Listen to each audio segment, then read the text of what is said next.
This video is sponsored by you and your wonderful support on Patreon. Help me continue to make more videos and get access to exclusive stuff by heading to patreon.com/writingongames. Thanks so much for your support, and now on with the show. It's always been kind of funny to me that 2018 Spider-Man had a fast travel option. Not only is swinging and increased flexibility of movement perhaps the defining characteristic of Peter's powers, one captured with absolute panache by the developers as they created perhaps the most fun traversal system in an open world game, but with the often gargantuan load times on the base PS4 I was playing on, it seemed that even for the impressive size of this game's New York, it might actually be faster to just swing to places. This was an irony not lost on the developers, it would seem, as load screens would see Spidey's movement grind to a halt while he rode on the dank and dingy subway. If he wasn't sleeping, he was having to avoid being overcrowded, or making small talk with Spider-Man cosplayers. It seemed as if the devs were asking, wouldn't you rather be swinging around here? Is this not missing the point a bit? And then some years passed, and consoles released with SSDs that absolutely obliterated load times. In fact, I believe Spider-Man's open world was the first example utilised by Sony to show just how fast this city could now be loaded in. And upon receiving code for the upcoming release of Spider-Man Remastered on PC, as was the case with the Miles Morales spin-off that launched with the PS5, my thoughts didn't go to how incredible it would look or how smooth it would now be to glide through the city. Instead, my thoughts turned to the subway scenes. Are these even necessary anymore? Turns out there's now a toggle in the options to switch them on, as the load times are now almost instantaneous. There simply wouldn't be a chance to show them otherwise. And of course, on this revisit of the game through the PC version, which PlayStation sent me review code for, I didn't turn them on. You know, I've seen this stuff before. It's not the most important aspect of the story I'm here for, obviously. I kept them turned off just like I turned on the ability to skip the stupid line puzzle minigames. There's no need to endure that again. I learned my lesson the first time around. But then again, just as I left that cutscene toggle well alone, I once again barely found myself using fast travel on this recent go-around. It's a testament to how focused and experienced Spider-Man still is, how the developers at Insomniac took every opportunity to squeeze humour out of every scene, system and mechanic it could, that this is one of the only examples I can think of where improved tech, the introduction of further convenience, led to what was a defining, memorable aspect of a game's character being neutered,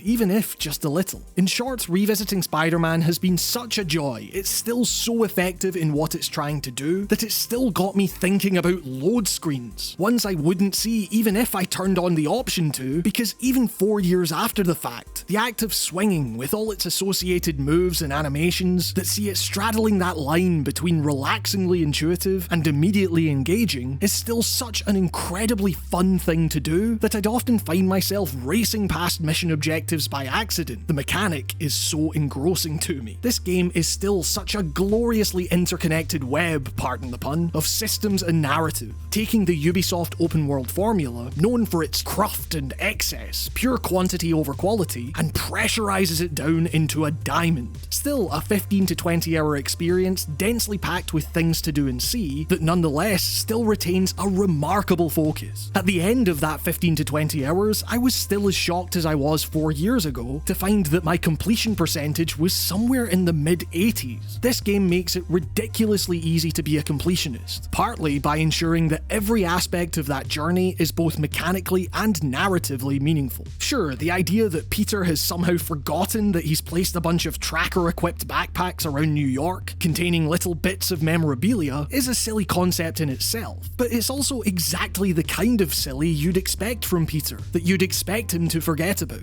Like he had some grand plan for this stuff that just fell to the wayside in amongst the mess of his day-to-day activities. Anyway, what does it matter when the basic act of collecting them is made so mechanically satisfying, other than when you find yourself madly zipping about trying to steady yourself once you reach your destination, that is, when the payoff is an often neatly intertextual little quip from Spidey that at least deepens your understanding of the character up to this point, and at best gives you a pat on the back for being there from the beginning. As with the load screens, every little part of this game is an opportunity to build character. Contrary to my experience with other open world games where I rarely find the side content compelling enough to stray from the critical path, here I was actively seeking it out, even when I've done it all before. You know, it's funny that on a seemingly dull research mission where you're having to collect droppings from birds in order to test them for diseases, Peter jokes, "I bet the Avengers never had to go on bird poop missions." And I just think, you're right, Peter, the Avengers are running across endless barren landscapes, engaging in crap brawler combat purely to make the numbers go higher. You are getting to acrobatically swing and glide through the city, maintaining a momentum that can only be described as delicious, running up buildings and feeling the ever so satisfying boom of the point launch feature rumble through your DualSense, which by the way is much improved here over the weedy excuse for vibration found in Miles Morales. And taking all of that into account, I know which one I'd rather be doing. The things you're asked to do here, while often repetitive in their objective design, are based on such a robust mechanical framework that the most mundane of tasks are elevated to things I actively wanted to engage with. To this end, Spider-Man still features combat, of course, and while it's not without its issues that became all the more apparent this second time through, namely camera wackiness that occurs even out with the cramped interior environments you'd expect it in, leaving you scrambling to get your bearings once you're done with your over-the-top theatrical finisher, it still conveys some crucial parts of Peter's character, as well as just being a whole lot of goddamn fun.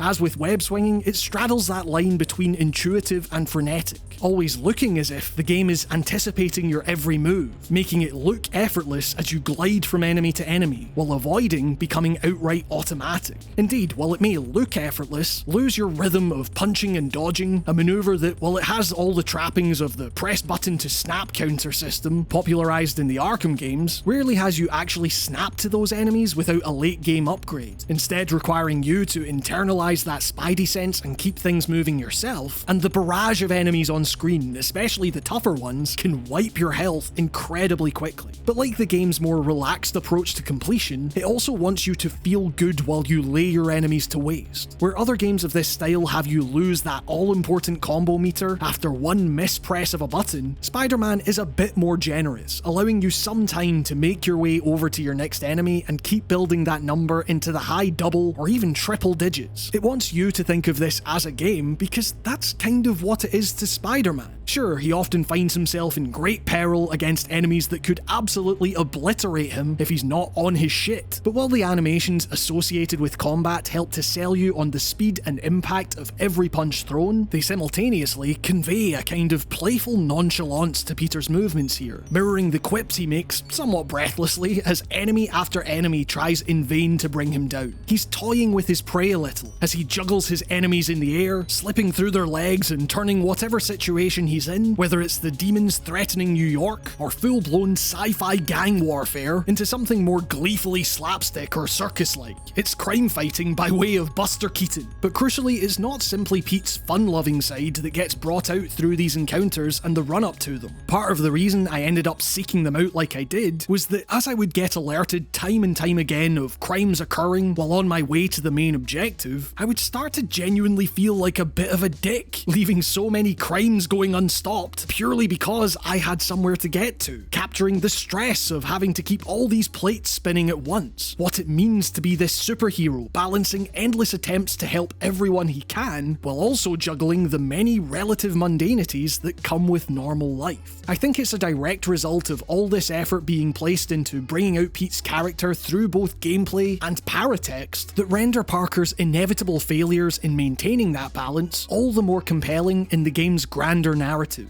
You believe that there's no way Spidey could balance all of this stuff at once because you've tried to. Sometimes that crime is just going to happen, and there's nothing you could do about it. And it's this crushing sense of inevitability that renders the game's central antagonistic relationship, that of Peter Parker and his tutor/eventual nemesis, Dr. Otto Octavius, as gut-wrenching as it still is. Because for the longest time, it's not antagonistic. To me, this depiction of Doc Ock is tied with Alfred Molina in Spider-Man 2. The fact that the latter can make the character so compelling in the span of a 2-hour film is more than impressive in itself, but here we're given so much more time with Otto before his villainous turn, time that allows you to see in great detail what each character stands to lose from such a turn. Far from simply seeing Peter as a gifted student or Peter viewing Otto as a great mind, the two are very obviously close friends. Otto is obsessive to the point of occasional absent-mindedness, sure, but but so is Peter. The two are perfect for each other, and you get the feeling they have both been aware of this for a long time. Peter reaches out and offers Otto help. Otto immediately apologizes when he gets angry, and importantly, Peter can see why he does. Why it's so frustrating for Otto to be so close to a breakthrough that would not only help the world, but save himself. And yet, he is consistently brought low by endless bureaucracy, slowed further by old bitter grudges that are entirely out with Otto's control. In many ways, up until he turns, he seems like a good dude. He expressly states he left Oscorp, a company he helped start, because he couldn't ethically continue there. This is a man with a moral compass, just one obsessive enough that you could easily imagine would snap under enough pressure. There's the lurching dramatic irony that, well, we've seen this story play out countless times across comics, films, TV shows and the like. We know there is no way a dude by the name of Otto Octavius working on prosthetic tentacles doesn't become Doc Ock. This is the cycle of what happens to that character. And yet, this version of the character is sympathetic enough that you still yearn for any inkling of hope that he'd just listen to Pete, that he'd actually respond to his assistant's heartfelt attempts to reach out to him in his time of need. And as monotonous as the puzzles associated with all of this are, it's an irony that only deepens as it gradually dawns on you that all of these experiments you're doing in the lab are actually helping create the thing that will eventually lead to the violent dissolution of that friendship. Again, gameplay aiding narrative at every turn. Now, I understand this is going to be a lot of people's first time playing the game because of the release on PC, but I do want to talk a little bit about where all of this goes. And so if you want to go in totally blind, consider this a warning for you to skip to the timestamp shown on screen to avoid any and all late game talk. That final act, upon revisiting, certainly has its problems. Despite some imaginative sequences and boss fights, things become a little tonally incongruous, in a way that goes against the interconnected nature of the mechanical and written story found previously, as the need to maintain the lackadaisical freedom of the game's open world design butts up against such drastically raised stakes. It sees Spidey trying to save a city and those close to him from succumbing to terrible illness, trying to dodge momentum-halting sniper fire from every direction that can instantaneously halve your health thanks to increased enemy presence, and yet Spidey can still quip about that pack of Fisk spices he hid in a backpack for some reason, or get really excited about catching that pigeon. Like I say, the collection stuff was always weird, but you could at least contextualize it all against the backdrop of Spider-Man's character. When the stakes are so astronomically high, however, Act 3 really just serves to bring out the unfortunate abstraction in these extracurricular dalliances. In a narrative sense, however, and while it perhaps outstays its welcome mechanically, that conclusion remains utterly explosive, paying off massively on that hours-long build-up of fractured friendship, sadness, and impotent rage at the bleak realities of the world around them, seeing Peter reeling far more from the numerous emotional scars he's left with than the physical, questioning what it all meant and whether any of the good times were actually real or merely an attempt on Otto's part to get what he wanted. And while some villains may fall a little flatter than others, Mr. Negative comes to mind in a real case of how did I not instantly figure out this dude was the villain back when I first played it? Everyone, even the late game additions, dressed in funny animal costumes, are portrayed sympathetically. They all have their reasons for helping Octavius and going after Norman Osborn, ones that go way beyond merely let's do crime because we're evil. It's all underpinned by a simple need to just get by under stressful circumstances, or a desire to see some kind of justice done for what are often genuine and awful grievances, that even if you can't relate to the resulting actions, you can likely at least relate to some of the motives. At best, they're small in scope, people not being able to pay the bills, medical issues and the like. The same kind of scope and focus that drives the other key relationship in the game, that of Pete and Mary Jane. You know, Peter can't pay the bills and so gets evicted and needs a place to crash, but doesn't want to overstep boundaries with his ex, even though he's clearly desperate to get back with her. He's frantically obsessing over the individual wording in a text message. This is all deeply normal human stuff, written well enough that it's dramatically satisfying in its own right, but elevated to the realm of comedic because you're worrying about all of this stuff while swinging around as Spider-Man. I just wish that in terms of the gameplay side of this relationship, MJ's and indeed Miles' stealth missions were jettisoned as far from the experience as possible. I mean, you've always had the option to turn off the daft line puzzles or QuickTime events. There's now the option to toggle the subway scenes. I mean, hell, the remaster went to the length of actually changing Peter Parker's character model in what I can only imagine is an attempt to line him up more with Tom Holland's likeness. A move which I have to say was genuinely destabilizing to see at first, after having spent so much time with that other guy. You know, he was also a dweeb, but he was my dweeb. The developers have taken every opportunity to revisit elements of their game, giving you granular control over your experience of all of it, and yet they deem these missions, which to start with aren't even happening in the moment but are being told to you in retrospect Sands of Time style, where I'm guessing those that actually enjoyed them are in a distinct minority, to be absolutely necessary.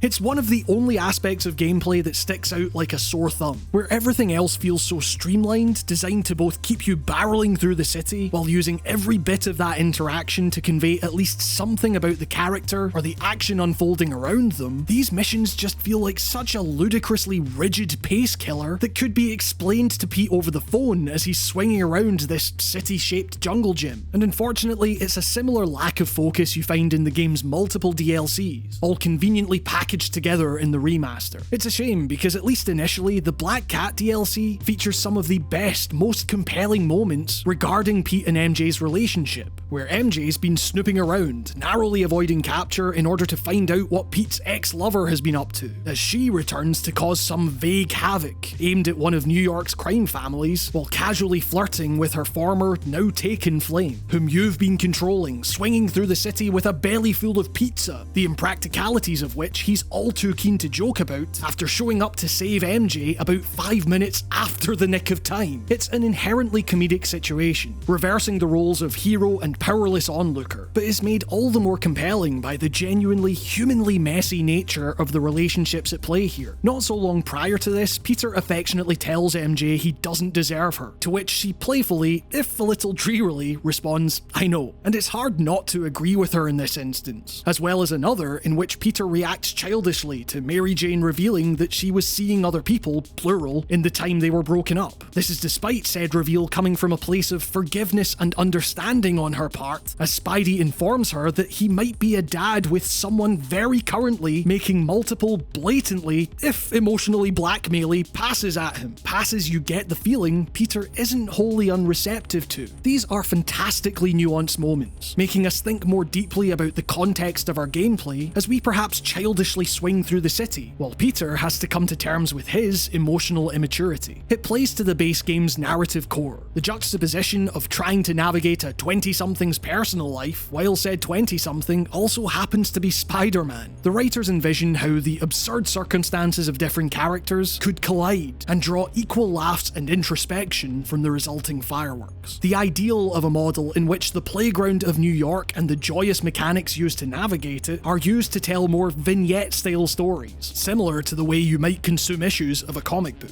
It's just that you soon realise that a surprisingly vast chunk of your time with this portion of the DLC, given that each of the 3 DLC chapters will take you about an hour each to beat its main missions, has been spent with another goddamn Mary Jane stealth mission. The map is wiped of collectibles in order to create a new instance of the city specific to this DLC, where new yawn-worthy challenges from the ever-irritating Screwball are nonetheless spread so sparsely that highlighting entire portions of the map will come up saying no activities, all topped off with lengthier fights in more constrictive environments with hordes of spongier enemies equipped with gadgets that are increasingly frustrating to deal with. I'll grant you that the DLCs at least make more sense packaged together, where you aren't left waiting for months on what is essentially a terrible, absurdly rushed cliffhanger, but all the great stuff with MJ and Pete is kind of resolved by the end of that first chapter, leaving you to deal with a bunch of villains and allies alike who are nowhere near as sympathetic or charming as their base game counterparts, rendering the whole thing a bit of a damp squib.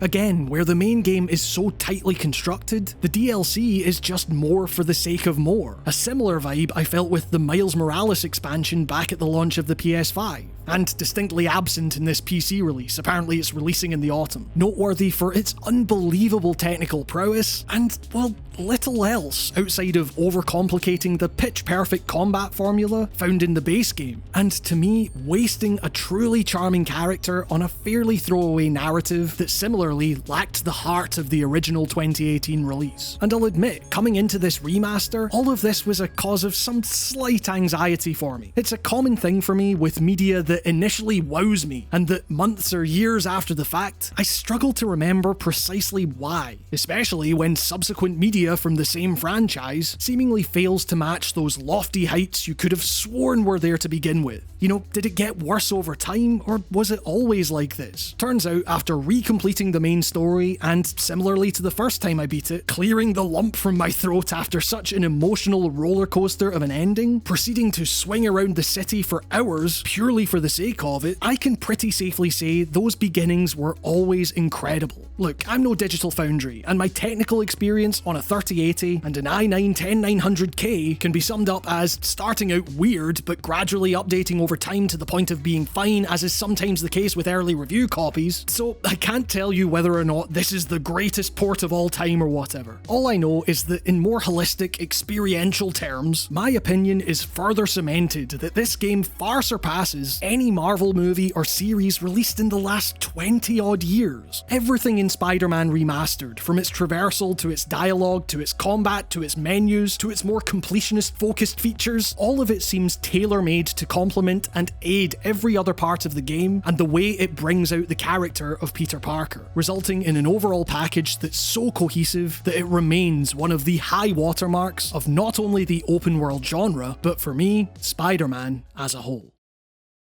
Thanks to Sony for sending out early code, and importantly, thank you so much for watching. Be sure to like and subscribe, check out my podcast, and follow me on Twitch if you're so inclined. These videos are made possible by the support of my wonderful patrons, whose names you're seeing on screen now. They've also been getting access to more exclusive content I've been producing. Videos on Teardown, Fortnite, games criticism at large, fully produced scripted videos that feel like a better fit on a smaller platform like Patreon. If you want to help the channel continue and see more content, as well as entirely ad-free uploads, just head to patreon.com/writingongames and pledge only what you feel comfortable with. I am forever thankful for your support in whatever form it takes. Special thanks go to Mark B. Writing, Artyom Vitsuk, Charles J. Liu, Alistair Dunn, Vitautis Catharsis, Matthew Bowman, Ben Pace, David Karstens, New Static, Mike G, Tom Webster, Max Cohen, Danis Sikauskis, Christopher Faherty, Nicholas Villeneuve, Nelwyn Palacios, Ruth Knapman, Yogesh Deshpande, Leah Chinello, Captain Knussbrich, Bryce Snyder, Lucas, David Björk, Winter, Timothy Jones, Matthew Grover, The Nameless Guy, Urban Cheese, Tommy Carver Chaplin, Dr. Motorcycle, Shardfire, Lynn Browning, Calliope Ranis, Vila Nurmi, Spike Jones, Dallas Keane, Charlie Kimball, Jordan Midler, and Charlie Yang.